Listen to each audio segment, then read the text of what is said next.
I'm Dusie Cassata. I'm the COO here at Convergence. Welcome. Welcome, Leadership Council members and new friends. I actually see a lot of new faces here, which is delightful. I see more friends filtering in, which the numbers are creeping up. So thank you all for being here today. I want to start with a little bit of context for today's meeting, which marks 3 full years of virtual Leadership Council meetings. We know that many of you remember fondly the Leadership Council meetings we used to have in person in Washington, D.C. and San Francisco, and we know that you're eager to return to them.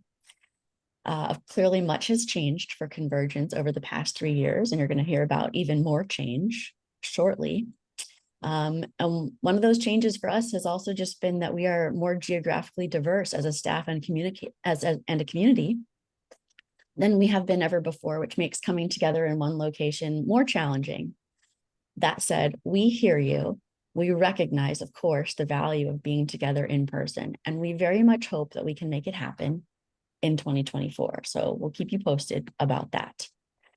We've also heard that you don't maybe feel as connected to the core of our work as you used to, which is probably also likely being related to being in a virtual environment like this. So to help solve for that, we've really focused today's meeting on Convergence's collaboratives and core programming. And we expect that you'll leave today with a good understanding of the work we're doing, the challenges we face, and how you can help. The agenda is being linked in the chat here, so you can see it, and you'll see that focus on Convergence's collaboratives in that agenda. Without further ado, I would like to turn it over to Jean Molino, Convergence's board chair. Thank you, Dusie. Hello and welcome again to everyone. I think most of you know me. I'm Jean Molino. I chair the Convergence Board of Directors. It is indeed wonderful to see so many of you, and the number keeps going up, participating today. And thank you, of course, for being here. We have, I think, a terrific agenda. As Dusie noted, it focuses on our core programming, our collaboratives. I think that choice reflects a couple of things, if I may quickly. One is an understanding that so many of you in our community of friends and supporters are just interested in hearing about the work we're doing in collaborative problem solving across differences, and welcome an opportunity to give us some input. And the agenda reflects our ongoing commitment. Thank you for putting that up, our ongoing commitment to our core mission, which is building on our distinctive strengths and our experience and our methodologies in effect to effect positive change through collaborative problem solving across differences. So that is and remains our focus. I expect that by now everybody on this call, or at least most people on this call, are aware of the fact that David Eisner, who served as our CEO for close to 3.5 years, has stepped down from the CEO position and has left the organization. David has done some amazing things for Convergence over the years, and we remain deeply grateful for all of his contributions.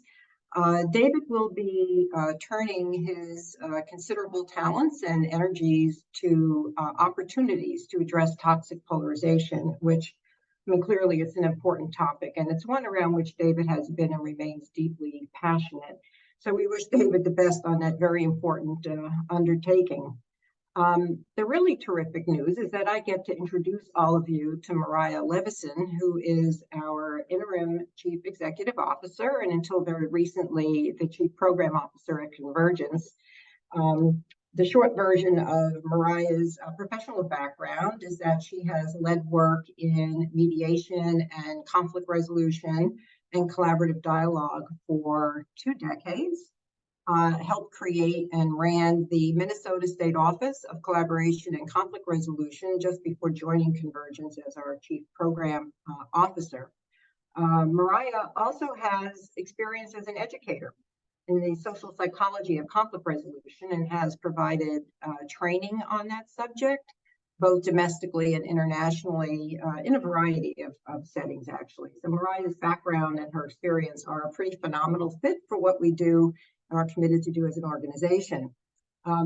I might add that also to our great benefit, Mariah has actually been a pretty engaged member of this community, of the Convergence family for some time, even before joining us as our Chief Program Officer. And as you will hear a little bit more about later in our agenda, Mariah is currently writing a book with Rob Fersh, our founder, on collaborative problem solving. Again, you'll hear a bit more about that later in the afternoon. So speaking for the entire Convergence Board of Directors, we really could not be more enthusiastic about and supportive of Mariah's leadership. And it's really been it's been delightful for me personally, and I think for others on the board, to work with Mariah and this very excellent team over these weeks on the transition, and as we move forward on our plan to focus on our core mission. So with that, I'm going to turn it over to you, Mariah. Thank you, Jean. It's been delightful to work with you and the board, and of course, our wonderful team and many of you who are here today. So good afternoon. It's so wonderful and encouraging to see so many of you here today. I think I know many, but not all of you. As a former Leadership Council member myself, as Dusie said, I certainly wish that we were together in person. Even though I'm here in Minnesota and Convergence affords me the opportunity to work remotely, I'm a person who likes to be together in person. And so I hope that we'll be able to make that happen soon. We were able to transition our collaboratives back to having a good chunk of their meetings in person, and that's been really rewarding, as you can all imagine. One of the silver linings of these virtual meetings is that they enable many folks to join us. And so we're glad for that today again, to have so many of you here. Jean touched on my background, and again, many of you know me, but I am one of those rare and blessed folks who have spent my whole career working on conflict resolution and consensus building. That's what both of my degrees are in. I worked at nonprofit dispute resolution centers in several cities before I helped to reinstate and lead the Minnesota State Office for Collaboration and Dispute Resolution, whose name is quite a mouthful. Convergence rolls off the tongue a little bit better. But when I was there at the state of Minnesota, I did very similar work to what we do at Convergence, leading collaborative problem-solving processes, training and building the capacity of others to do the same. And I also helped to facilitate the Legislative Civility Caucus. And as some of you know, Convergence has played a similar role in Congress as well. And as Jean mentioned, and most of you know, Rob and I are writing a book together, which is quite the experience. Rob is an excellent partner and keeps me laughing in the midst of all of that work. And we're trying to translate Rob's humor into the book and to use lots of stories, both from Convergence's collaboratives and my time at the state of Minnesota. So you can see that all of this experience positions me to help drive impact at Convergence by focusing on our most valuable and unique contribution, which is collaborative problem solving and inspiring and equipping leaders and institutions to utilize our tested approach. So we are thrilled about the work of our current collaboratives, which you'll hear more about today. We're also excited about some of the ways that we're doubling down on ensuring impact from our collaboratives. Many of you may have been, or some of you may have been, participants in some of our collaboratives, and you know how powerful it is to be in the room together, and also how challenging it is to make sure that the really thoughtful and innovative solutions that are developed in our collaboratives move out into the world and really make a difference in people's lives. That's why we all do this work. So we're excited about some great projects that were developed by the teams and participants in our digital discourse and our Pathways to Better Jobs collaboratives. And we're currently pursuing funding for some of those really exciting projects, and you'll hear more about those from Monica and Anita later today. We're also really thrilled to have launched our Convergence Learning Lab, which is the part of our programming that inspires and equips leaders and institutions to utilize our proven collaborative problem-solving approach. You'll hear more about that later today as well from Kit. But the lab currently includes in-person and virtual training. We're in the process of building toolkits and other resources for various audiences, including a partnership that we're really excited about with the National Association of Counties, where they're really centering some of the tools that we're bringing to them in their programming for the next year. We also think of the book as a part of the lab. Importantly, we are seeking funding to build a really robust and engaging e-learning component of the lab, which will really be a foundation for the whole lab. It'll make the lab more accessible and enable a scale far beyond what can be accomplished by in-person training only, there's only so many in-person or even online trainings that we can do, but by having the content accessible and engaging in an engaging format, the way that many people like to learn these days, in shorter, more engaging snippets, we'll be able to reach a lot more individuals, or that's our theory of change. And it'll facilitate some of the in-person sessions as well, because we can have folks do some things before and after sessions so that we can maximize our time together around, practicing skills and things that work better when you're together. We also believe that the lab will eventually be able to generate some revenue, which will be an important part of Convergence's long-term sustainability. So we're really excited about where we are and where we're going. Before I open it up to all of you for questions and before we dive into the meat of our agenda, I just want to take a moment again to say how very grateful we are that you're here today and just being a part of our community. Convergence is really all about the collective wisdom that emerges from working together. That's what we see in our collaboratives. And it's because of all of you who are a part of our leadership council that Convergence has accomplished so much over the years. So during this time of transition, it's really important to us to have each of you as a part of our community. And I really do mean that. Each of you makes unique and important contributions. And over the coming weeks and months, we'll continue to reach out to you with ideas about how you can help us seize the opportunity of this transition, whether that's through connecting us to a potential participant for a collaborative, maybe hosting a book party. Many of you have offered to do that for us already. Making a financial contribution, which many of you have also been doing during this time of transition, and so many other ways that all of you help to keep Convergence strong.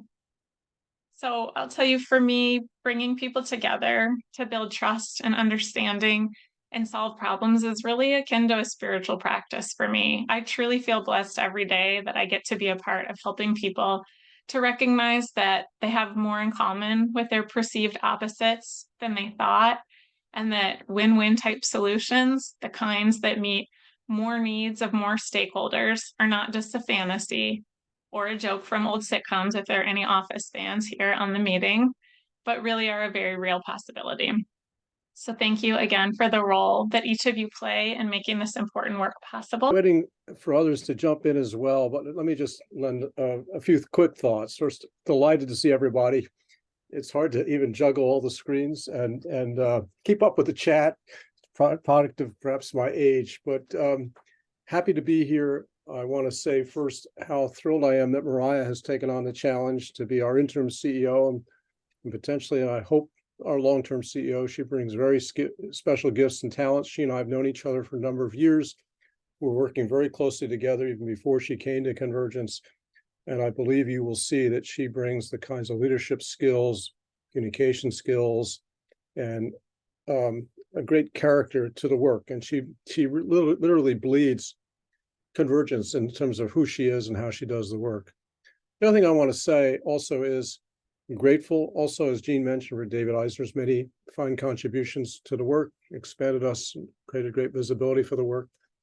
And I'm also want to just acknowledge that we have extraordinary leadership in this organization. The board is pulled together to handle this transition and to continue to build out the organization into the future. So many of you are in the Leadership Council or attending this meeting are supporting us with your ideas and your resources, and it's so appreciated. And if not now, when, for the kind of work we do. So it's a great moment for us to think afresh, reprioritize our work, move forward effectively as we can. And fortunately, we have all the ingredients and fundamentals in place to be very successful going forward. I'm going to invite Anita to join me here. She is the director of Convergence's collaborative on pathways to better jobs, and they have a lot to share about where they are and the solutions they've developed, and I will leave it to her. Thank you so much, Dusie. Hi, everyone. It is wonderful to see your faces. Very excited today to talk to you all about our Pathways project, and promise that we won't get too in the weeds about all the things happening in our economic opportunity impact space. But we have 3 wonderful Pathways participants here today to hear more about the project directly from them. And so without further ado, I will ask Dee, Jenna, and Scott to just be available to go off mute. And before turning it over to you all for introductions, going to give the group a very quick overview of what the Pathways to Better Jobs Collaborative was about. And so the Convergence Collaborative on Pathways to Better Jobs launched in May of 2022 and had its final convening in June of this year. And so we met for about a year monthly. And the collaborative, as some of you may know, was the third in a series of projects that we did around economic mobility. And so the first was called Working Up. The second was kind of the economic recovery project that came into fruition when COVID happened. And so folks who had participated in the previous iteration really came back to Convergence and said, hey, things are changing in our labor market and our economic landscape. How can we address some of these challenges and issues through our Convergence table? And so the group got back together and had a lot of really interesting conversations. And that led to the formation of the Convergence Collaborative on Pathways to Better Jobs. And so our collaborative really began with the intention of addressing existing issues that were exacerbated by COVID. So things like barriers to upward mobility, career transfers, obstacles with talent pipeline cultivation from employers' perspectives. So we obviously started hearing so much from people about, hey, it's really hard for us to find workers. And then we heard from people, there are no jobs that we want to take, or we need to take 2 to 3 jobs to make ends meet. And so a lot of these issues we know existed and persisted before COVID. Of course, they were exacerbated, especially for communities who already faced these hardships before. And so these were some of the issues that were really kind of bubbling to the surface as we went into the Pathways conversation last May. And we brought stakeholders together from all different aspects kind of along the employment or workforce pipeline. And so people who represented workers of different populations, workforce trainers, policymakers, employers, post-secondary education providers, so folks who worked in community colleges, as well as other types of work-based learning, training programs, et cetera. And we brought all of these people together to really think about what are some solutions that we could identify or create to help low and moderate wage workers surmount barriers and achieve upward mobility. And so our group really focused on, of course, building trust, as all Convergence collaboratives start off doing, and building bridges to create relationships that maybe had tangentially existed before, but people kind of really leaned in and started working with each other to think about what type of innovative solutions we could come up with. And so we're going to talk a little bit more about what our group focused on, what our recommendations focused on. And I certainly don't want to have you guys hear it from me. And so I'm going to introduce Scott Fast, Dee Polk, and Jenna Shrove, and turn it over to them actually to introduce themselves briefly. And so why don't we start us off with Dee and then go to Jenna and Scott. Hello, everyone. My name is Deeneaus Polk. You can call me Dee. I am the founder of Elevate with a 3. 3 stands for Workforce, Economic, and Community Development. We're an intermediary that works throughout the Deep South, trying to connect individuals to opportunities, working with stakeholders throughout these communities to really bring innovation to not only workforce development, but opportunity creation in these communities that have long been without it. So excited to talk to you all today. Hi, everyone. Jenna Shrove here with the U.S. Chamber of Commerce. I am the Executive Director of Strategic Advocacy and essentially operate as Chief of Staff to our Chief Policy Officer. And it's in my role, I have the pleasure to do things like build our different initiatives and programs, a lot of which are focused on workforce. So this was a great experience for me, and I look forward to speaking to you about it. Scott Fast with Innovate+Educate. My career was in IT and a company called Accenture. We were always short of people with the right skill sets, and always working on creating career pathways and supporting people down those pathways into the jobs that we had. Just became very passionate about that. Ended up running Accenture's foundation for a period of time. Took early retirement so I could make all those things work in my home state of Colorado, which is what I do now. Thank you all so much. I'm very excited to hear more about your experience. And before delving into the final report and details of our work, I want to just make a note for any audience members who have questions that might come up as we are going through our presentation. It's really more of a discussion. And so if there are any questions that come to mind, please feel free to pop them in the chat. And you don't have to wait until the end of our conversation to elevate those. And so if we do see those, we'll make sure to try to incorporate those as our conversation is flowing. And so, as I was mentioning before, I would love to hear from Jenna and Dee and Scott about your experience participating in a Convergence collaborative overall. And so we'll certainly get more into the weeds of our work in a little bit. But could you each share some of your major takeaways after participating in a collaborative for the first time? Thinking about some perhaps allies that you made over the course of your experience, your thinking that might have changed, or even maybe new tensions like within your work that you hadn't seen before. And so maybe I'd love to hear from each of you. And so I'll maybe have Jenna start us off if that's okay.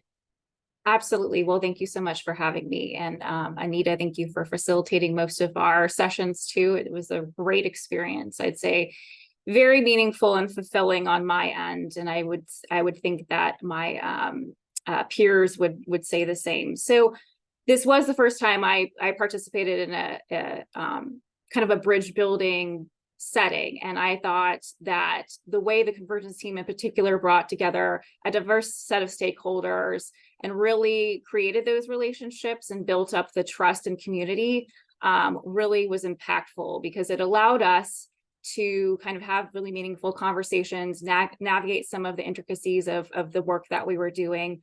And I like how Mariah framed perceived opposites really comes to bear that we don't actually have a lot of things in conflict. We actually agree on a lot of different things. So I think that it was a great experience. It directly impacted my work. I'm more on the advocacy side of US Chamber. I had a colleague who is on the programmatic side. And I think it really just helped me to think more deeply about these issues and what that looks like in the advocacy space. So thank you. Thanks, Jenna. Scott, please. And I was involved in a breakout group Erica led, so I really appreciate Erica's support through all that we did. I'll talk about a story that occurred when we were in the process of kind of trying to focus on what the breakout group was going to do. We were working on essential skills and the process for building essential skills. Really, for me, I came at it from an employer's perspective, very deeply. I'd worked in it, knew some of the tools that were out there, brought those to the bear, and people were like, well, those are good, but they start from the employer side. How are they really going to be understood by people who are in the low to moderate, beginning a career or starting to advance a career? So right away, it was like, well, this is a really diverse group. This is going to be good for us to figure out what the tools could be by bringing multiple different perspectives to it. So we spent a lot of time discussing who's the real target audience, who was really going to be able to digest these materials, and then in looking at them, who could really understand them and what was needed to help them truly understand how to build these essential skills and be ready for the workplace. So it was great to see the variety of perspectives and how well everyone, the process facilitated bringing out those perspectives and coming to a common understanding and outcome, which led to the development of some of the tools that we have. Thank you, Scott. Yes, that's such a wonderful story. And for all those in the audience, we will talk a little bit more about those resources that Scott's group created, which are free and available for everybody to use. And I guarantee that even at the most senior levels of a career, there's something in that essential skills framework that will be new information. Dee, please, would love to hear your experience.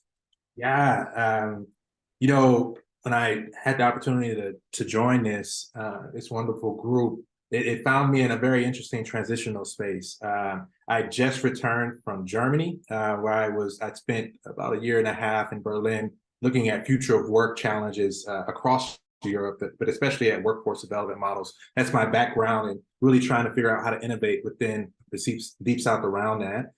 And I've been doing this work for so long, and I've been doing it all across the world, but I came into it with preconceived notions of everything. I thought I was truly an expert of all these different concepts, and found out very fast, very quickly, that I'm not.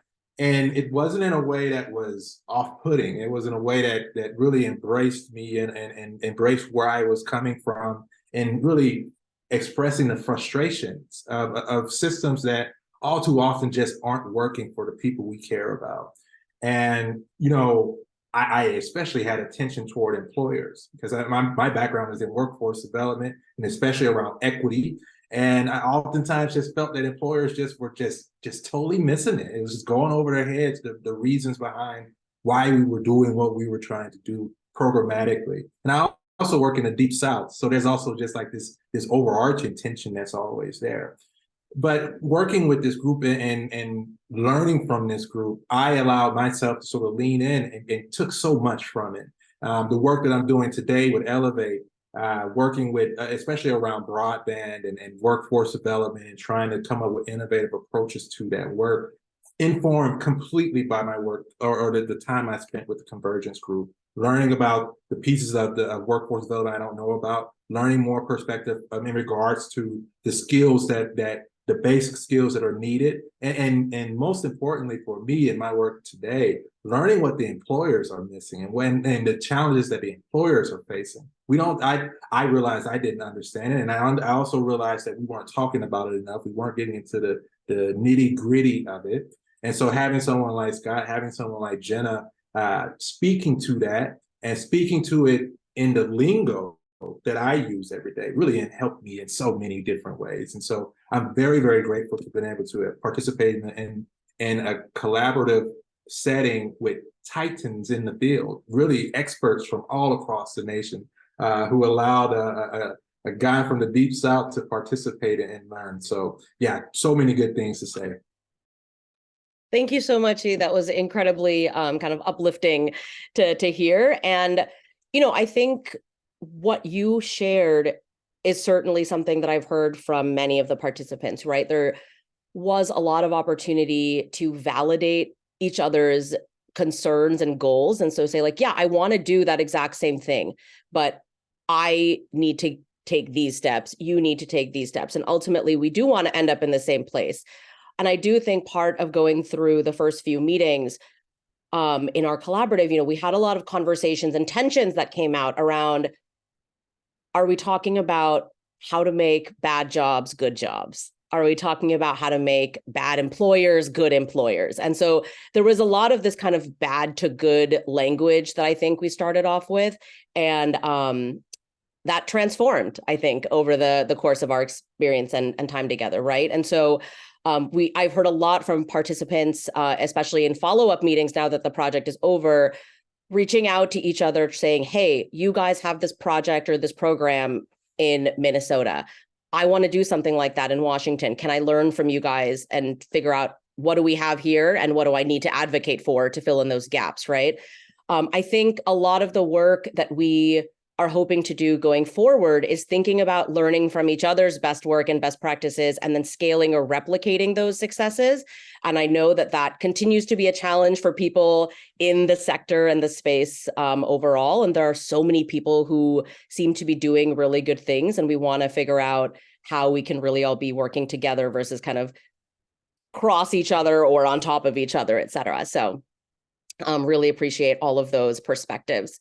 I want to shift gears a little bit and talk a bit more about the content of our project and some of the exciting tools that we created and the resources that we worked on that are really aimed to help workers and employers get more out of their skill sets, what they're looking for, what their goals are, advancing whatever kind of their pathway goals are as well, and thinking about the challenges that a lot of people are facing in the talent management pipeline. And so for everybody in the audience, as we started the collaborative, everybody said, I want to focus on this. I want to focus on this aspect of it. I want to focus on this. And really what ended up happening is there was interest in 3 areas that really kind of came out. And so that was employer-led solutions, work-based learning initiatives, and so what others may refer to as apprenticeships, and then essential skills. And so, as you have likely kind of pieced together from their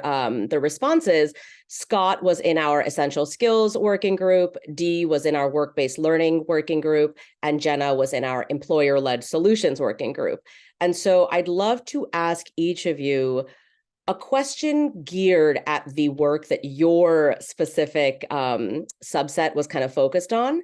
And Dee, I'm going to actually start off with you. And you were in the work-based learning group, and that really focused on investing in and embracing work-based learning initiatives across the country, right? And so having employers really adopt apprenticeships in different formats, and I'll let you talk a little bit more about what that looks like. And so I'm curious, why did your group decide to create the tools and the resources that you did, and who can use those? And so I would maybe ask you to start with a actually perhaps more broad question I'll ask you, which is, why is investing in apprenticeship programs and work-based learning programs so critical right now? Yeah, well, we in answering that question, you can look to just the challenges of higher education right now that it's facing. I mean, we've lost, I was reading an article the other day, we've lost 2.5 million students who are transitioning to baccalaureate or post-secondary education. We're in an age of AI, we're in an age of all sorts of different environmental issues that require innovation and smarts. And the traditional means by which we connect people to the jobs that come from these innovative approaches to our economy, it's changing. I won't say it's disintegrating, but it's changing. And, you know, the idea of apprenticeship, when you used to say apprenticeship in Mississippi, everyone said, oh, it's unions, we won't even talk about it. Now there's a Mississippi apprenticeship program and office, because people are realizing that if we don't do something to change the way that we go about educating our youth, educating our populations, we're going to become further behind in regards to the skilled populations that we have. But, you know, it's super easy to say, oh, let's create an apprenticeship program at X company. And, you know, I've been able to help set up apprenticeship programs, and I take for granted how challenging something like that is. Imagine that. I mean, this concept of apprenticeship, our first doctors, accountants, some of the first professions in this world, they went through apprenticeships. It's been around for a while, but it's a concept that sort of slowly got away from the US. It's coming back. All sorts of different notions of work-based learning are catching on, but people don't quite understand all of the nuance to it. They don't understand when you say OJT, on-the-job training, what does that mean actually? Related technical instruction, what does that mean exactly? So we set about creating 3 different products. The big one was the taxonomy, work-based learning taxonomy, that sort of was a systematic look at all the different ways by which what we mean by work-based learning, getting into the nitty-gritty and the nuance behind that term, but also talking a little bit about what examples are there. What can people look to in other states? What can people look to in other companies? What does it actually look like? Because I think a lot of times the challenge in taking the next step in regards to these monumental changes is we just don't know what it looks like. And so that taxonomy helped. We had a statement that we worked on together, endorsing all of these tools and these concepts around work-based learning, because we wanted to be able to put a letter in front of someone, a stakeholder, a policymaker, and say, we are supporting this because of X, Y, and Z. You should support it as well. This is what it looks like. And really putting our foot into saying, hey, this is what we're supporting. Lean into it with us so that we can actually have some better outcomes. So the products that we created are really around informing, but also beginning the steps of, okay, this is how you actually go about setting something up in regards to the training piece. And also the last thing I'll say is, there's no point in someone going into this alone and trying to figure this out on their own. So who are the other stakeholders that you can look to gain information from and glean the information you need to do what you need to do? So it was a really cool experience creating these products. And yeah, we're going to see what the impacts are. I'm especially going to see it here in the Deep South. I'm in New Orleans, work throughout Mississippi, and trying to take that taxonomy and actually put it in front of legislators and saying this is why you support it, should support what we're doing. It makes sense. It is making sense for them. So I think we're going to have tremendous impact from it. But that's what we took from it. Thank you so much. I really appreciate you giving that overview to folks, also then going into some of the resources. And I'll just mention for folks, the next step that we were really hoping to do, and honestly, just because of time and bandwidth, we didn't have the opportunity to, was taking that taxonomy, which is which is really the first step for somebody to understand, hey, I want to understand if an apprenticeship is right for me, whether I'm a job seeker, an employer, a trainer, an educator, et cetera. What are these different things? And then the step that we hope to work on next is, what does that roadmap look for me if this is something that I did want to pursue, right? And so from, as Dee mentioned, from an employer's perspective, reading something on paper and putting it into action is very different, right? Who are the other employers in my sector who have done this? What has been the ROI for them? And there's a lot of data related to that. There's also a lack of kind of navigation for educators to tell students, hey, maybe this apprenticeship track is better for you depending on what your career needs are. And so there is really, I would say, a huge gap that does still exist in a lot of states. I would say some states are better than others, but in terms of adopting different education models, different skill models, and thinking about how, as Dee mentioned, we're really equipping not only youth, of course, who are entering the workforce, but even adults who are in the workforce thinking about leveraging existing skills or making a transformation or pivot. It's a really difficult thing to do. And there aren't a lot of resources that exist out there, particularly for adults. And so that's why this aspect of our work we felt like was so critical. And there's so much potential to fund future projects related to this and expand the impact to different communities. So turning a little bit over to Scott, who was in our essential skills group, you heard from Dee that obviously essential skills are something that I think our society is like struggling with in general, right? We've heard so many people, employers say, hey, I'm not getting workers who actually have the skills that I need for these jobs. You have workers saying that an employer listed a skill, but that's actually not the skill that you need to do this job on the spot. And so there's obviously a disconnect, whether it's how we define, communicate, teach, or even translate those skills, right? And so Scott, for your group, I know there was a lot of back and forth about language to use, right? Like, how do you describe a skill? What to focus on? How can we ask employers to help support people with developing and attaining these skills? And so I'd love for you to talk a little bit through some of those debates and challenges and tensions. And in particular, I know there was a thread around how do we ask employers to support and show up to support and show up for workers in our labor market, right? And so I'll kind of leave that open-ended, but would love to hear your response on that.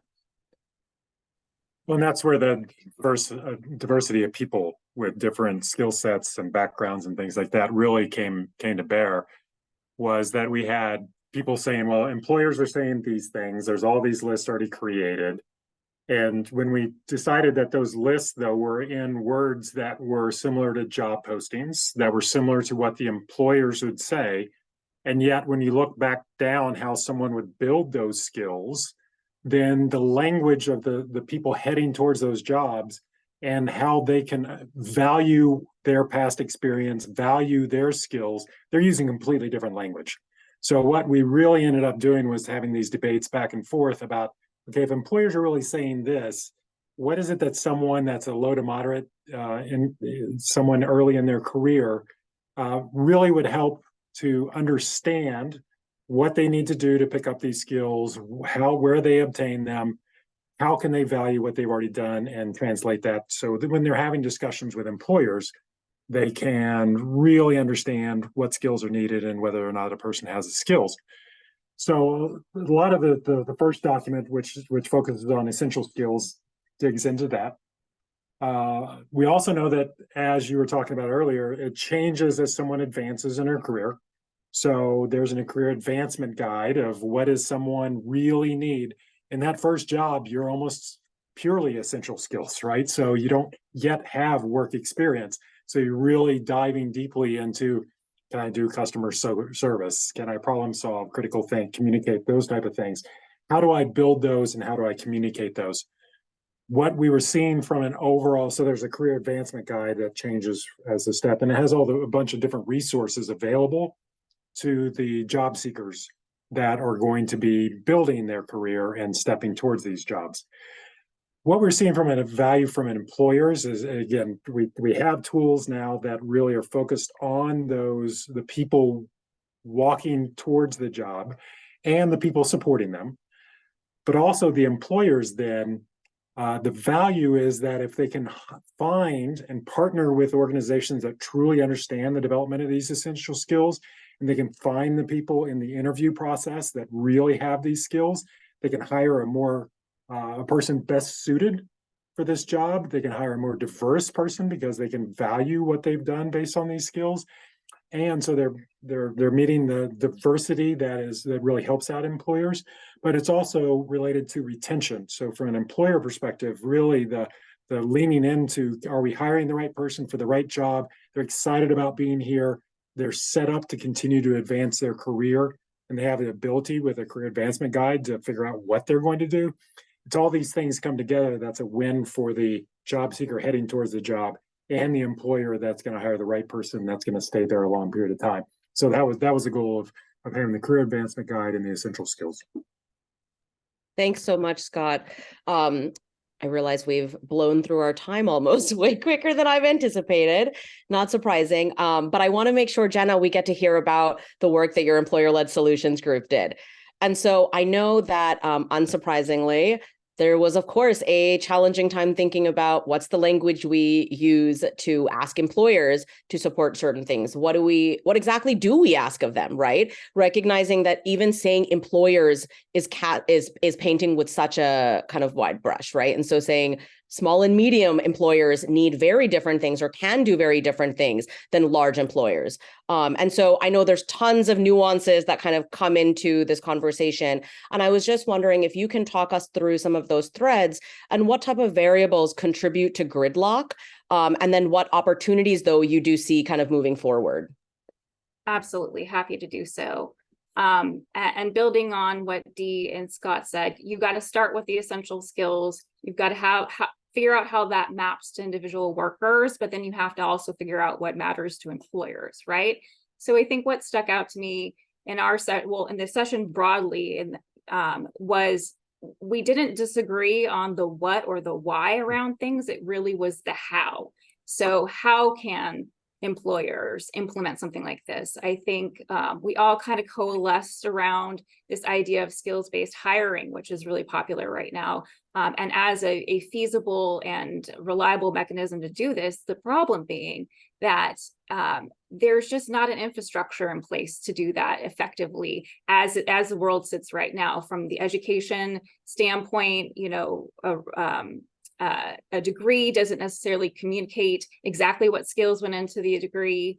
And then also on the employer end, how to be like, what's the accountability there as far as making sure that the workers have those skills.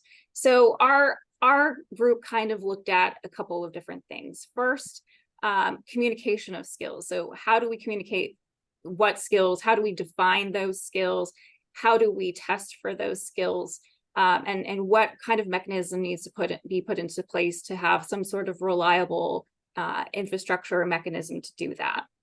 I know there are different projects that are being worked on around that, including our very own foundation's job and employment exchange program, who are looking at how to define those skill sets and create something sort of like a healthcare. How your health report follows you, a skill-based report that would follow you from employment to different employment opportunities. So there's a communication issue that we ran into, but then there's also the selling it to employers. I think all employers want really great skilled employees. They want to invest in their talent pipeline, but for one, some of it's cost prohibitive.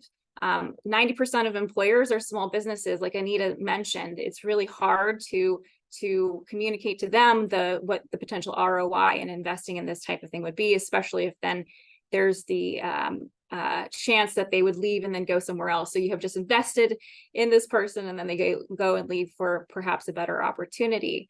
But I think that's where the ecosystem comes in. So we talked a lot about ecosystem. It really can't just be on employers to do this. Oftentimes, employers are looked to for different training opportunities, for education opportunities, which is understandable, but it really needs to be a effort on behalf of the community. The education centers come together, economic development agencies to really understand what are the skill sets needed by the employers in that locality or jurisdiction, and how are we making sure that the talent that is coming out of our schools has that. And it's got to be a community-based ecosystem. And then lastly, I'm trying to be succinct, so sorry.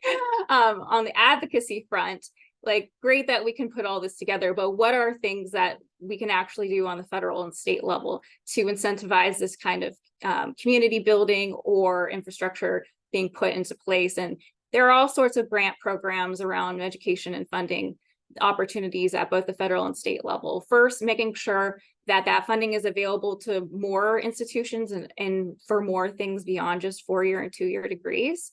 And that those funds are being used efficiently and effectively in types of programs that we've seen. Somebody mentioned earlier, there are a lot of really good examples of states and or municipalities doing this really well. How do we find those best practices and examples and really figure out how to scale them on a broader state or national level? So that was kind of what we dealt with.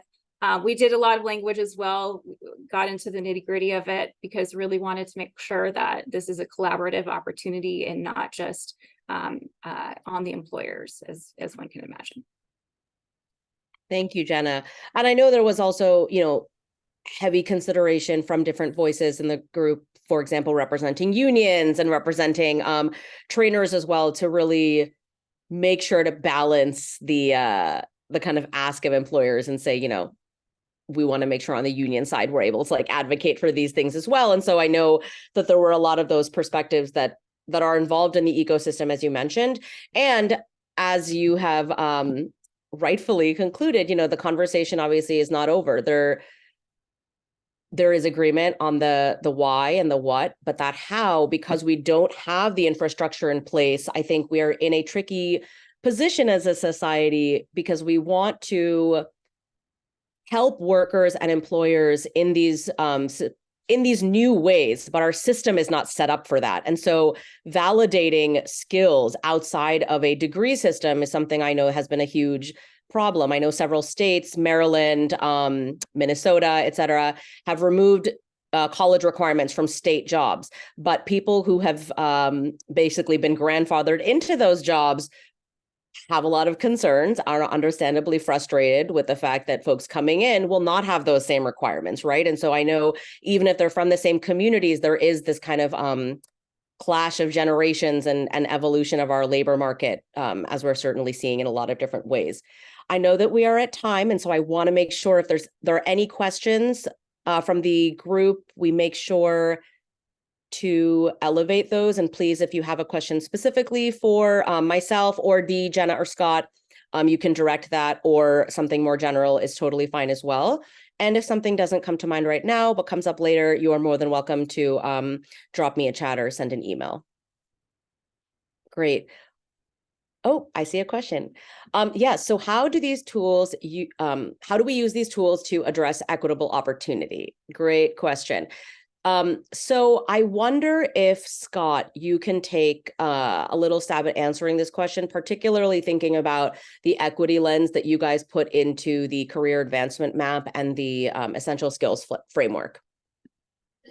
So our goal was to write these in such a way that they were understandable, that anybody could pick them up on their own. However, knowing that there's often an organization that works with an individual, whether it's an educational organization or a support organization of some sort. So we really need, I believe, to reach out to more of those organizations to get the word out. So reach out directly to the individuals that are the job seekers heading towards these jobs, but also then working with the organizations that are partnering with those individuals and families. So we believe that that's one of the most equitable way to do that, is to reach out. We think that the employer pieces and things like that were designed to work around with the diversity and education types of initiatives that are going on. Jenna or Dee, would you add anything to that? I would just add that employers, as Scott noted, are looking at this as a really good opportunity to increase their diversity without, specific programs to do so. There's a lot of equity in not having degree requirements, and so we're looking at that as an opportunity to grow diverse populations by looking at the actual skill sets they have instead of how much they paid for their degree. Thank you both. I'll also just add, before Convergence, I've worked on the ground with a lot of different job seeker populations. And that was something that we kept coming back to as we developed these tools, right? What populations don't use these tools and why? Why are they consistently getting left out of this conversation or these resources? And so that was definitely a lens that we put on it to make sure that if populations, obviously for a variety of reasons, had not engaged with these types of resources, how could we make these more accessible? And so that might have been either looking at translation or interpretation services, kind of thinking about cultural competencies related to some of the skills that we talked about as well. And this kind of also goes back to connecting with the providers who work with the communities of job seekers or workers, right? And so those are the places that are best equipped to kind of communicate this information and educate to the job seeker populations directly. And we had those perspectives at our table. And so those folks were able to say the resources that we have, seen or been given have not included this aspect of things, and we need to make sure we do.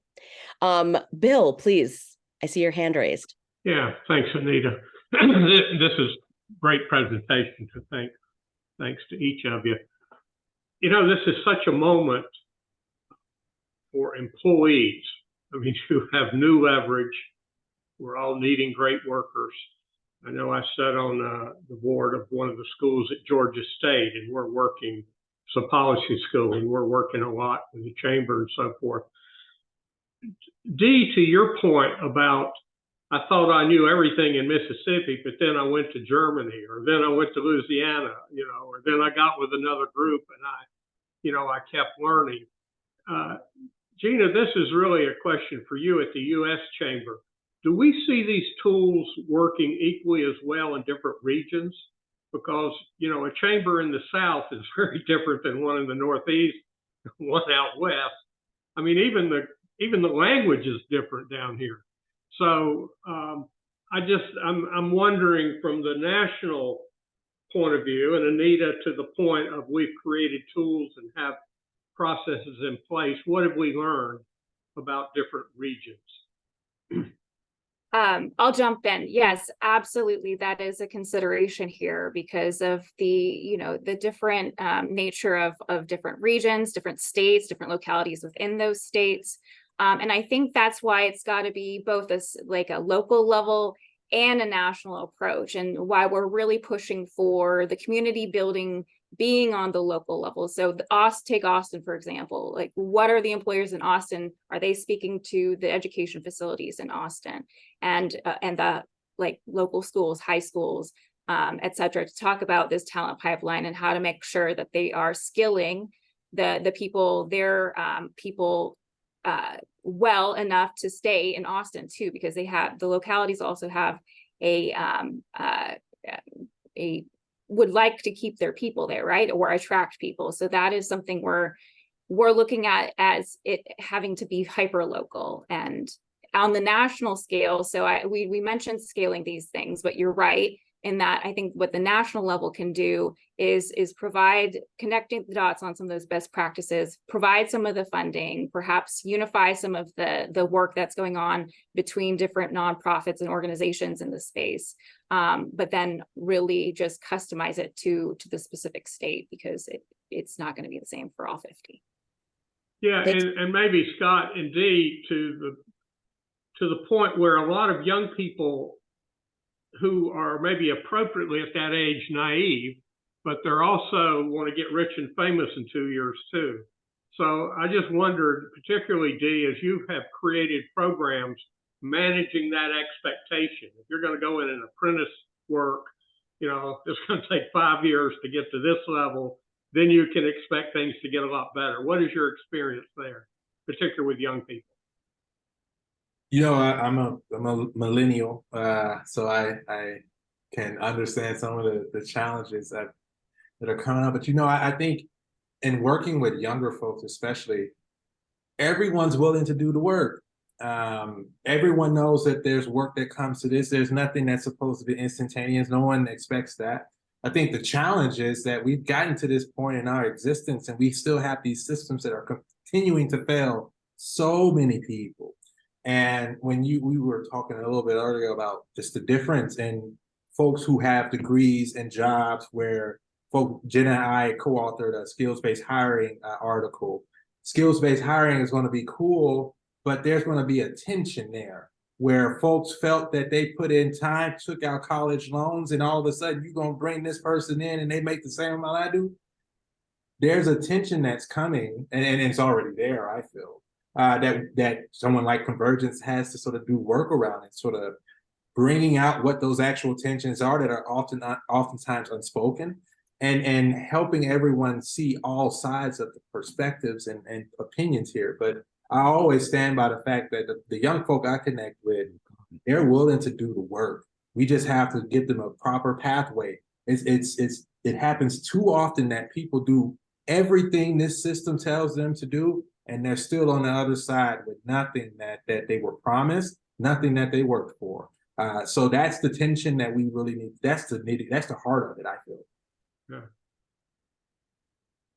Can I just chime in on that real quick? So I think it's really important as we talk to employers, to big employers, small employers, to show that that one reason for skills-based hiring, or one lead for that, is that anybody can make $100,000 being an Instagram marketer these days. So how are you going to keep using that upskilling and reskilling opportunity as a talent acquisition and retention model, versus, you're not just competing with other employers now, you're competing with these other opportunities. And as a millennial myself as well, I joke that I don't want anybody else to do what I do and get the degree and the master's degree and do all of the schooling. I think there's a far better way.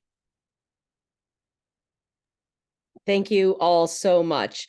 Want to make sure if anyone else has any questions, we elevate those, but very quickly to respond to your question and comments, Bill, I will just finish with saying that I made the recommendation. I think our next project actually should be hyper focused and hyper local, because thinking through populations that we had represented at our table, we heard the differences. Hey, I have a bunch of people who need jobs. We have these energy companies here who really need talent. How can we connect those two, right? That's different than the conversation that's happening somewhere else where they need, a high number of nurses, for example. And we have other folks who have said, I've set up a nursing program. Can we learn from each other so you can help that aspect of your talent pipeline? And I think that's the real advantage of the next project that we go into, thinking about how can we take all the learnings and the participants and their successes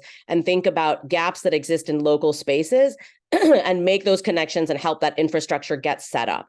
And so I know that's quite a lot to hopefully accomplish in the next project. And I want to make sure if anybody else has questions, we make sure we answer them, but really appreciate Scott, Dee, and Jenna so much for your participation in our presentation today. Really have enjoyed working with you all so much. And I hope that all of you have enjoyed hearing us talk about the Pathways to Better Jobs Collaborative. And certainly, if you do have anything that comes to mind, I know there's a lot of comments in the chat, and some of them I might have missed, but I'm going to paste my email, which you're welcome to follow up with. And I'm happy to have a conversation with anybody who would like to learn more, maybe talk to some of the participants or see more of our work.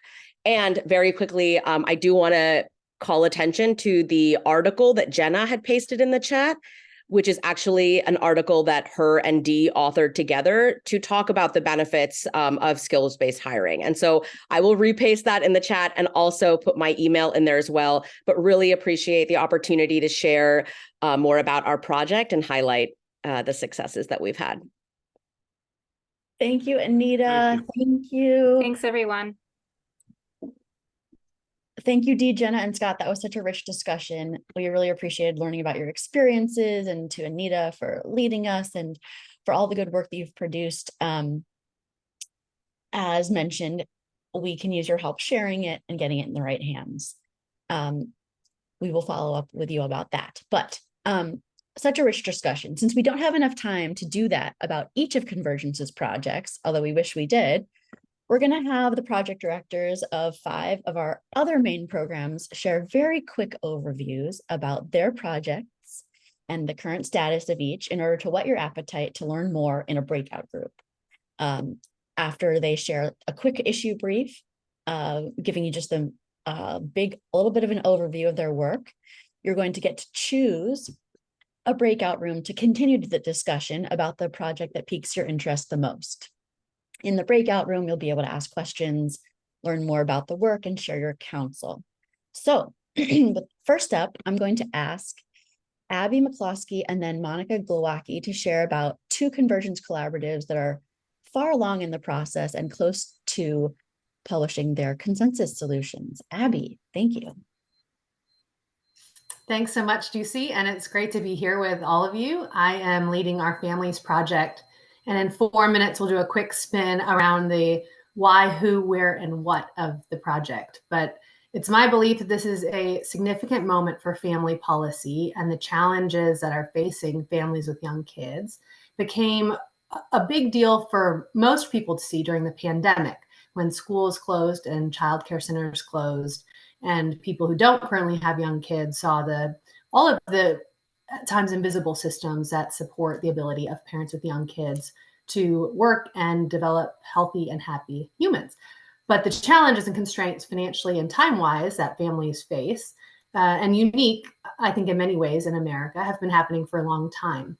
And, there's different ways to measure that, but few families, especially lower and moderate income families, have access to paid time off after they give birth.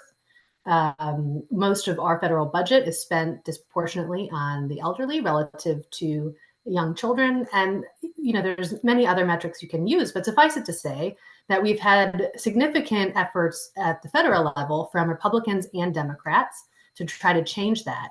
And yet it has often got caught up in the partisan divide. And that is where our collaborative comes in, the who. So we have pulled together 32 people, thanks to generous funding from Packard. We've brought together 32 people who are leaders in this space. And thank you for flashing that list up. But we explicitly pulled our group as a cross-partisan group because that has been where much of this has gotten caught up. But it's also across organizations. So we have people representing the private sector, Amazon, Walmart, the chamber. We have nonprofits like Abriendo Puertas and childcare providers like KinderCare, and the chief academic officer, Alani Lau, is part of our collaborative. Dr. Dana Suskind, who brings a medical point of view. We tried to pull a range of folks, and as luck would have it, both the number and range of folks involved in this effort, our 32 members, is reminiscent of the last federal National Commission on Children that we had 30 years ago. That was a congressionally appointed group, but that, again, brought together a politically diverse group of people to say, how can we improve life for families in America today? And that led to significant changes actually at the federal level. So where we are in the process is we're about halfway through. It's a year-long collaborative. We launched in April with a DC meeting, and we actually met together in a hybrid meeting with 20 people in DC and the others remote last week And we're at the phase of our project where we're moving from shared learning and different perspectives about a variety of issues, from childcare to cash payments to families, workplace flexibility, and paid leave, to now beginning to move towards alignment on where our group can find common interests. And so it was really a joy to be in DC last week and have that productive time and begin to uncover really important ways that we can, I think, push the ball forward as a collaborative, which I guess is how I'll end in the what are we trying to do. Truly, I think the most important feature of this group of people in particular is the relational capital that's developed amongst the group. These are people I've had on multiple occasions who don't talk to each other, who don't really like each other, but maybe have never met. And having them around a room and consistently meeting monthly now since April has really been powerful. And I'm expecting long friendships to come out of this and partnerships that go well beyond Convergence or Packard funding. But in the immediate term and relative to this project, we will propose changes, public policy changes at the federal level, but also at the state level. And in addition, to have an employer component and a civil society or nonprofit component into how all these different pieces and parts can better support families with young kids today. So that's the Families Project. Thanks, Dusie.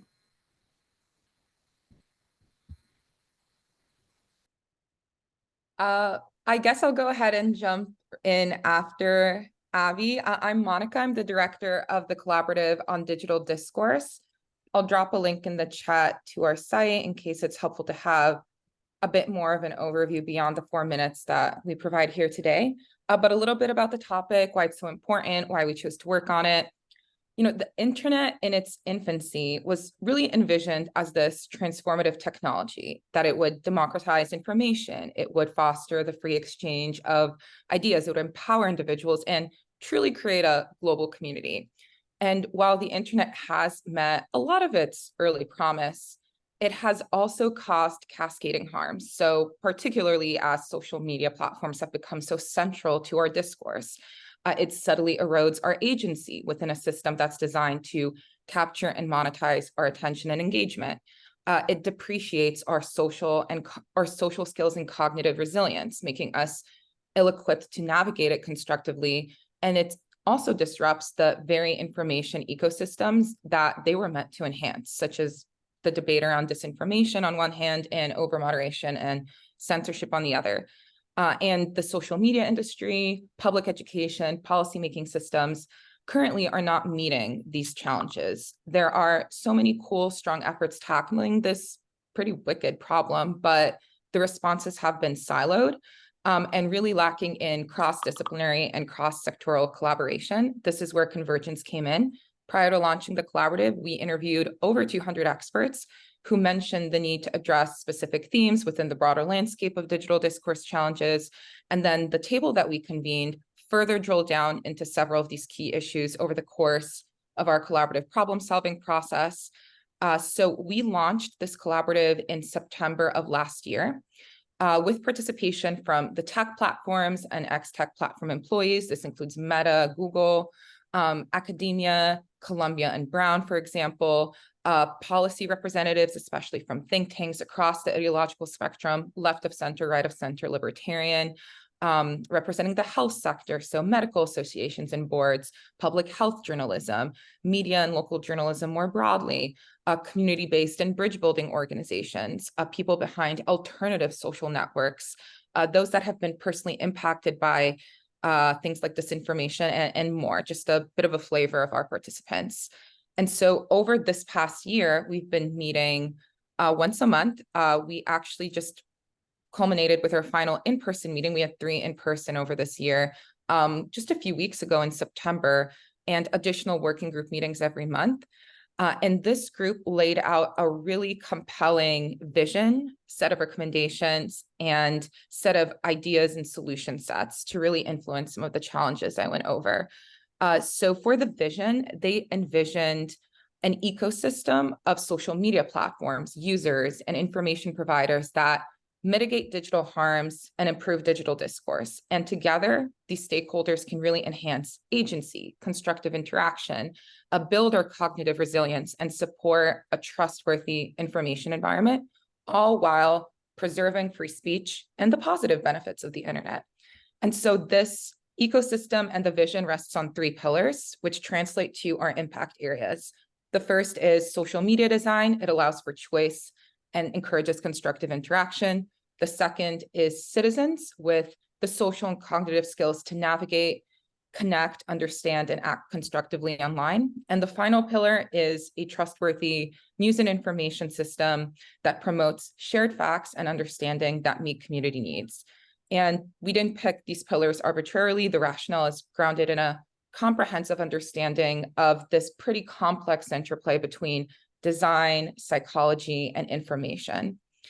And just to give you a final flavor of the illustrative recommendations and solutions coming out of the collaborative, we have a proposal for a coalition of what we're calling first movers. So it's those at the forefront of innovatively designing platforms and technologies that increase our agency, coupled with a menu of design features that give users more control over their online experience. Some broadly supported policy proposals for interoperability, transparency, funding for news, and more. A education package that teaches social and cognitive skills to better navigate online spaces, and that's really driven by design features that nudge towards these more constructive behaviors. And also a proposal for potentially another Convergence collaborative on unlocking funding and trust in news, especially around AI-driven revenue opportunities. And we've gotten some amazing commitments from participants, but we're still forging ahead on a few things that you can look forward to in the coming weeks and months. So our blueprint report with our 10 consensus recommendations, as well as continued socializing of some of our more specific solutions, and really connecting with other important actors with influence over bringing these solutions to life. And that's where in the coming breakout, we really welcome your input, and it's a great opportunity to contribute, whether it's context that come to mind or if you have a deeper interest to engage. So really excited to chat about that, and just going to drop one more link in the chat. This is to our discovery report, which it's the preliminary report leading intercollaborative based on those 200+ expert interviews I mentioned, but you can stay tuned for the blueprint report to come in the coming Thank you, week. Monica. Next up, we are going to ask Convergence board member Stuart Butler to share about a convening that he is launching on social determinants of health. And then Anita will come back to share about other work that she's doing on trust in elections. Great. Thanks, Dusie. I know time is short, so I will be as brief as possible. First of all, in terms of why we're going down this road of looking at this issue, research shows that roughly 80% of the health status of a person is really related to not to medical care, but to other factors in their lives. We know about nutrition and exercise, but also things like stress in the community, housing conditions, transportation, and so on. And in lower income communities, those factors tend to be even higher. Sometimes they're called social determinants or social drivers. And there's an increasing recognition that better health requires different organizations in different sectors, like housing and so forth, to consciously coordinate their work, and that this will improve healthcare. And it is happening to a significant degree already. We've got examples of Kaiser Permanente, which is investing heavily in housing. The Catholic hospitals and the Catholic charities are actually working a lot more closely together than they used to. So things are going on, but there's also a lot of problems, a lot of things in the way of this kind of collaboration. State and federal rules and government health payments don't really reflect and give the incentive for this kind of coordination. You may have discovered that federal agencies and state agencies don't always work well together. So you often get a lack of coordination there. And there's been some concern about healthcare organizations getting involved in social services, leading to so-called over-medicalization of some of these areas. So there's both a need and there are obstacles. Well, that's exactly why we decided to launch a collaborative in this area to bring together key stakeholders from different sectors, not just health, but housing, social services, nutrition, and others, to come together to identify what are the sort of top 10 or top 20 administrative actions and legislative changes at the federal and state level that would create the best environment for this kind of collaboration. And we know if we get organizations from multiple sectors all supporting the same set of proposals, we are much more likely to see progress in all levels of government. There's been an enormous amount of excitement about this project. I want to point out, people are eager, organizations are eager to be stakeholders. We already have a large number of stakeholders signed up and ready to go.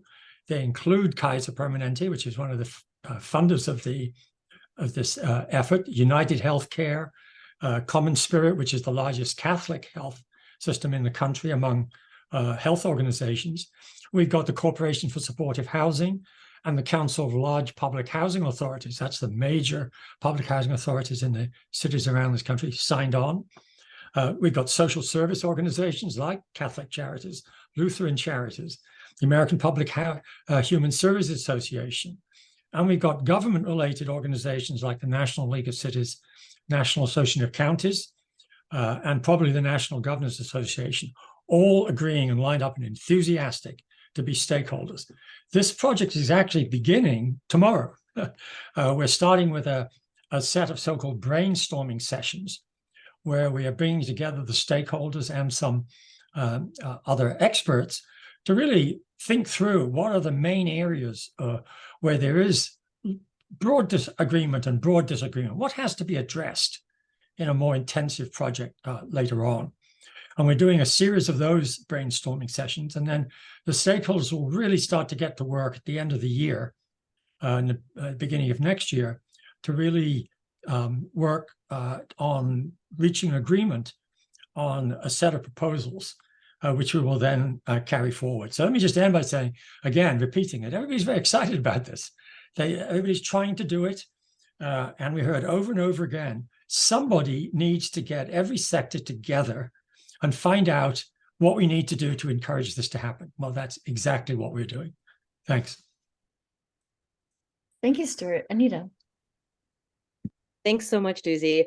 Hello again, everyone. So the new project that I have been working on for the last several months is our Trust in Elections Collaborative. And this project is actually a little bit different than a lot of the other Convergence collaboratives because it started off with a bit of a narrowed scope already. And so the project began with the intent of creating messages that will bolster trust in elections, which is a very big question. I'm sure you will ask, how will you do that? And so certainly after the 2020 elections, the need for some type of revived trust in our democratic process, our elections process was coming to the surface. We saw people on both sides of the aisle, I'll say, but across the ideological spectrum, take issue if potentially their candidate did not win. And so the credibility, transparency, security around our elections process all became very much a concern for a lot of different people in our society. And so really this project came about to try to understand how trust in our election system has broken down, how can Convergence and our approach really tackle this large issue from one angle through message creation and distribution in particular. And we started this project in May of this year. And so we went through about 120 plus interviews with experts who work on elections from a lot of different perspectives. So that includes people, but not, of course, not limited to secretaries of state, local election administrators and officials, poll workers, people who work on research, data, academia, legal reform, and certainly advocacy as well. And for this particular project, because we're talking about improving trust in elections, we also spoke to certainly a lot of people who work in the social and behavioral change space to try to understand where the narrative broke down, where the trust broke down, and how we can kind of understand those different pieces to help build that trust back up. And so we have started convening our group just a couple of months ago in August, and we will be working through the rest of the year and creating messages that will hopefully improve trust, at least marginally, in our elections, which are meant to be distributed out in January, February of next year. So, this has been a really, really interesting project for me in particular, thinking about all the different tensions that exist, of course, in our along our political spectrum as well, but then how we kind of balance a lot of people that we talk to who are like, hey, listen, you can send as many messages as you want. I don't think that that's going to convince anyone. To Monica's earlier point, there's so much mis and disinformation out there that even the simplest of messages gets corrupted in some way from even in the best of intentions, from one person to another, right? And so a lot of people we talked to said, maybe messages will help, maybe they won't. They think that structural changes are much more the way that we need to go, which certainly I think are very critical, but in a shortened time frame, not as likely. And so these are some of the different things that we've been talking about. There's so many nuances to consider in terms of like what type of message, what medium do we want to create something on, and then how do we distribute that out? We've had a lot of conversation around viral messages being negative, and so how do we create positive messages that can really lean into kind of the civic engagement and democratic process that we feel like we've lost touch of in our society today. And so we have some really interesting people at the table for the elections project, and just a snippet of that includes folks, someone at the Ad Council, we the veterans, we have several local election administrators from different counties where we've also seen a lot of election concerns be present in the last couple of years. We have U.S. Postal Service Board of Governors, as well as the Campaign Legal Center and Independent Voter Project. Because one of the things that we are consistently having to remind ourselves of is that we have kind of come out, we're not in a bipartisan world or even kind of cross-partisan world where there's so much of our society, more and more, 40% plus are identifying as independents. People who have left two parties have left for different reasons. And so there's a lot of kind of nuance that we're trying to consider as we're developing these messages. And certainly we're just at the beginning of our process and getting more into that, but happy to share more in our breakout session. Thank you. And finally, Kit Chalberg is going to share a brief overview of the Convergence Learning Lab. Yeah, thanks, Dusie. Hey, everyone. As Dusie said, my name is Kit Chalberg. I'm Senior Director of Programs and leading the development of the Convergence Learning Lab. And before I start, I just want to say a quick thank you to everybody for being here. Knowing that we have the support of the Leadership Council and the broader Convergence community during this transition, I think gives a lot of us a lot of optimism for the future, and knowing how invested you all are in the organization and this work. So I just wanted to say thank you before I jump in. And so, speaking of the future, the Learning Lab is our initiative to capture and package all of the skills and processes that we've used and honed over the years, facilitating the collaboratives that you all just heard about. And the Learning Lab is our effort to drive them out into organizations and communities. It's really our opportunity to scale our work, our approaches, our leadership in this space, and most importantly, our expertise in collaborative problem solving into various sectors. And in its simplest terms, the lab is really a leadership development program that's focused on improving the capacity of leaders to develop relationships and solve problems across differences. So in addition to leveraging our expertise that we bring in terms of what we've put into practice during collaboratives, the lab is also informed by other fields. So we're going to draw upon areas like contact theory and neuroscience and psychology, deliberative democracy, conflict resolution, and ADR to really package what we think will be the most comprehensive set of content and skills in this space. And so what are those skills that we're going to focus in on? Well, there's really 4 core areas that we're looking at. One is collaborative mindsets. We know that mindsets in how groups and individuals enter these dialogues is critical. So we want to focus on those. We also want to focus on intra and interpersonal conflict resolution skills, things like emotional intelligence, understanding our biases, active listening, asking great questions. And we also know that collaborative problem solving is what we uniquely bring to this space. So we'll also lean into that content, things like conducting really good stakeholder assessments, stakeholder engagement, facilitation skills, meeting design, and of course, collaborative problem solving processes. And as Mariah said at the beginning, in her remarks, we've already been providing in-person and virtual delivery of the Learning Lab content. And in fact, we've got a really, really exciting training project that we're launching in December with the National Association of Counties that will extend through 2024. And this partnership has the potential at this point to provide collaborative problem solving training to hundreds, if not thousands of county public servants. So in our attempt to scale this work, and as part of our next steps, we're leaning in heavy to create sort of our next step of the Learning Lab, which is the e-learning version of this content that I described previously. We've got a grant proposal out to New Pluralists in collaboration with Constructive Dialogue Institute and Greater Good Science Center, some of our key partners in this space, as well as the development team, members of the board, and you all as well, and the Leadership Council leaning in to raise money on this exciting initiative. With that, I am going to welcome Rob Fersh back to share about the book he's writing. Well, thank you, Dusie, and nice to see everybody again. And I assume Mariah is also going to speak about the book we're writing together. Let me just say what a joy it is to work with Mariah on this. She has a few other distractions these days, but we're scheduled to have this book drafted, final manuscript in by December 1. And Wiley Publishing, who bought us really very shortly after they met us, they decided to invest in the book, and they hope to publish it next June.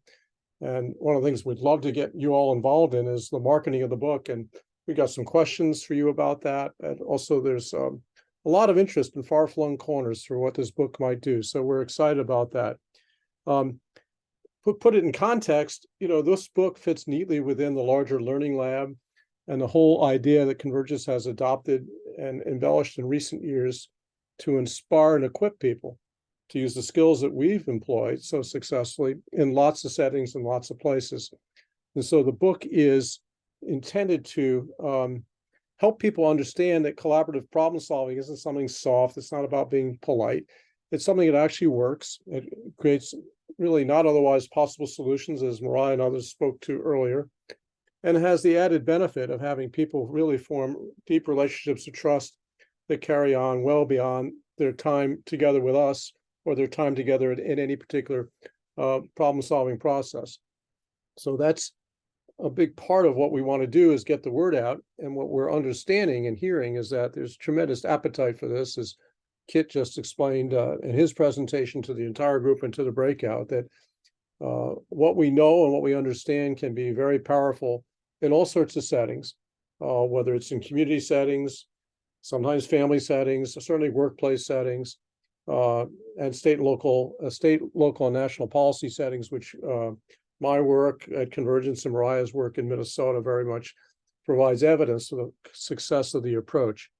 And the most important thing is that it has all the other radiating impacts also, in terms of people working together differently, seeing the world differently, so that they can't go back to sitting in the silos or holding particular points of view that are not leavened by understanding the needs and wants and priorities of other people. So the book is meant for a popular audience.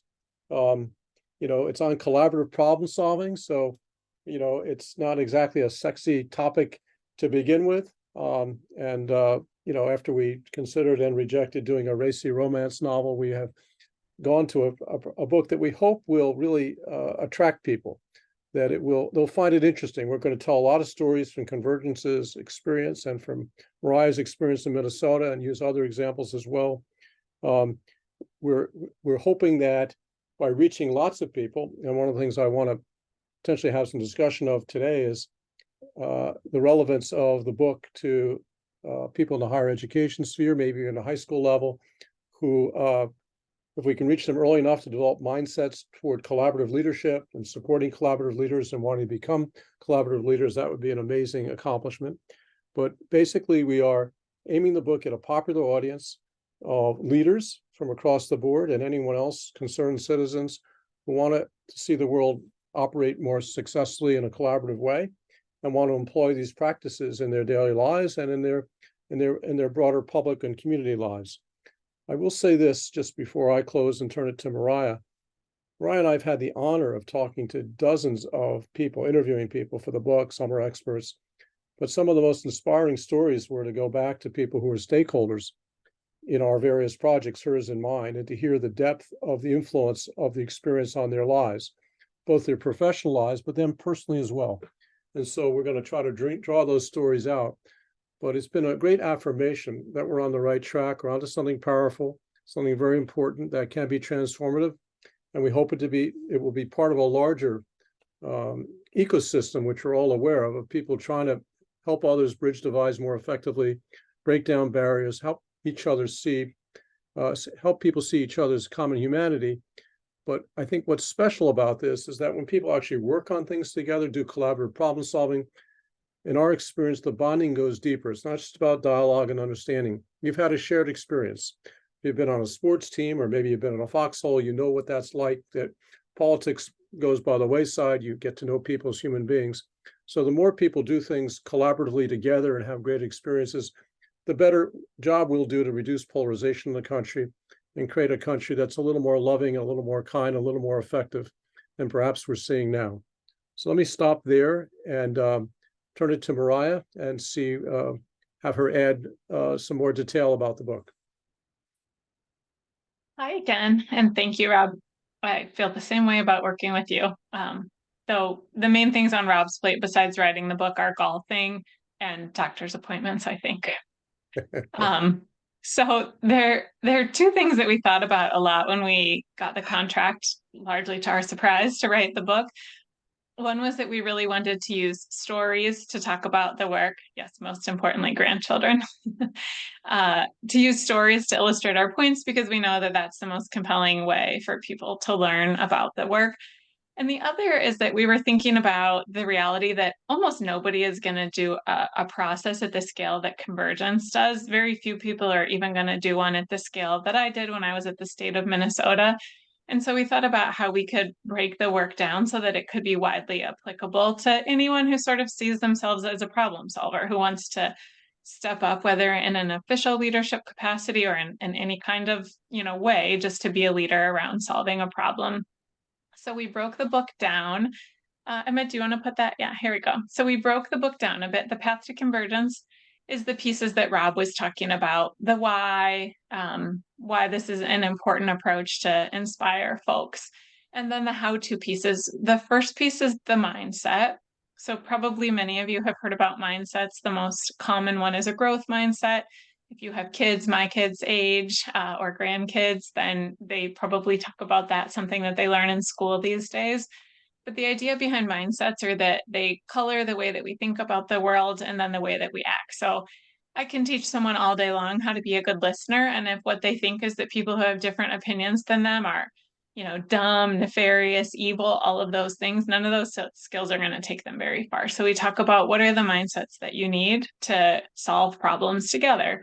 So some of those, for example, are to lead with curiosity, that no one group of people, men, women, urban, rural, Democrat, Republican, could possibly have all the answers to any complex issue that we're talking about. So to have a mindset around curiosity. Another is around putting relationships first. Any problem that can be solved by, quickly going to solutions would have been solved already. Anyone who's going to be reading our book and thinking about a really tricky issue, whether that's in their religious community, in their kids' school, in their neighborhood, in their workplace, those kinds of issues, you can't go right at them really quickly. You have to spend some time on building trust and on relationships. So spending some time learning about each other's shared values, our shared goals, the things that we have in common. It's easy when we're our perceived opposites, I said earlier, when we're in that space to, forget that many of us have children or are believers or non-believers or are sports fans. So finding those things that we have in common. So that's the mindsets, which again, anyone can use in any setting. And then the building blocks are, we spent some time teasing out what are the things that we really do in our process that really make it work, that could be extrapolated. again, to be used in an informal process or even really in the absence of any sort of process at all, but somebody who wants to apply our learnings to solving a problem. So those are things like in our process, we have this assessment phase, but we talk about how anybody can really take the time to really learn about the issue, learn what's that full range of perspectives on the issue, and really think about who would you need to be talking to or to involve to really develop some solutions that would make a difference and to get them implemented in the world. So we talk about how do you identify those folks who represent the full range of views and would have the kind of the influence or authority to implement any solutions that might be developed through someone's effort. We talk about building trust, and we talk really about that kind of win-win mentality. How do you develop solutions that meet, the most needs for the most stakeholders that you possibly can? So those are some examples of what's in the building block section. Again, extrapolating what happens in the process to make it something that folks can use in any sort of setting. And then finally, a bit shorter, we have a section on the process because, again, we know not everybody's going to use a really robust process, and talking about process is not exactly the most engaging reading material, but we do cover the process for folks who might be interested in leading some sort of a process. So we talk about things like, how do you frame the issue so that everyone will come to the table? We've spent some time today talking about our economic opportunity work. And that framing is really intentional because I can hardly think of a more shared American value than economic opportunity. But if we had framed that work around economic inequality, that might not resonate with everyone who needs to come to the table to think about that issue. So we talk about how do you frame an issue? We talk about how do you establish guiding principles that help you get to decision making. So for example, I did a project at the Minnesota State Capitol about what art is in the Capitol. There's been lots of coverage in recent years about art and monuments. And in Minnesota, there are 12 federally recognized tribal nations, and there were a number of pieces of art, in particular one in the governor's reception room that had a picture of the signing of a treaty that was signed under duress and led to many terrible outcomes, including the ceding of much territory and a war and the largest mass hanging in U.S. history, a really difficult, moment in history. And when the Capitol underwent a renovation, a task force was set up to explore what art should be included in the state capitol. And one of the things that I did with the group was to help to establish guiding principles that would help make decisions about that art. And two of them that everyone agreed to, including the whole task force and citizens all over the state of Minnesota, where we held many listening sessions, were that the Capitol is the people's house and the art there should be welcoming and affirming, and that also the art in the Capitol should help citizens grapple with challenging issues in our nation's history, in our state's history and in our present. So those kinds of guiding principles helped the group decide what kind of decisions they would make. So those are the kinds of things that we cover in the process chapter.